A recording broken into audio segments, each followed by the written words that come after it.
উঠলো, হ্যাঁ হ্যাঁ যাবো যাবো বলেই একে অপরের দিকে তাকিয়ে হেসে ফেলল।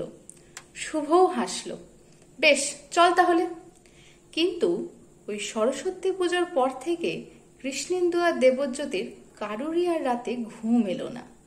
সামনেই উচ্চ মাধ্যমিক, না না পড়াশোনায় মন বসাতেই হবে, পরীক্ষাটা হয়ে যাক তারপর দেখা যাবে। পরীক্ষা হয়ে গেল। একদিন সন্ধেবেলা দুজনেই শুভর বাড়ি এলো। তিনজন গিয়ে বসলো শুভর ঘরে। কাকিমা বললেন, এই রাতে আজ খেয়ে যাবি বুঝলি। আর শুভকে বললেন, তুই আয় তো একটু আমার সাথে।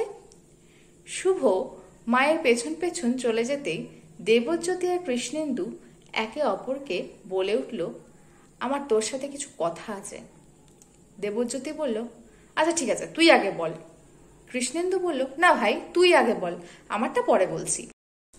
দেবজ্যোতি বলল, কৃষ, আমার মনে হয় আমি একজনকে ভালোবেসে ফেলেছি। কৃষ্ণেন্দু প্রচন্ড উৎসাহের সাথে জিজ্ঞেস করলো, কে রে, নামটা বল নামটা বল। দেবজ্যোতি মাথা নিচু করে বলল, শুভ।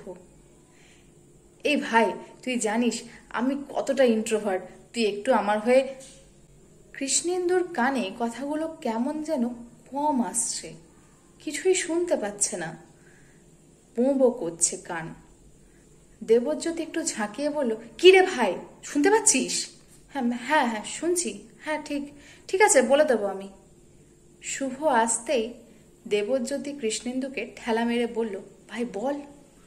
কৃষ্ণেন্দু বলল, শুভ, একটা কথা ছিল, তোকে না একজন ভালোবাসে।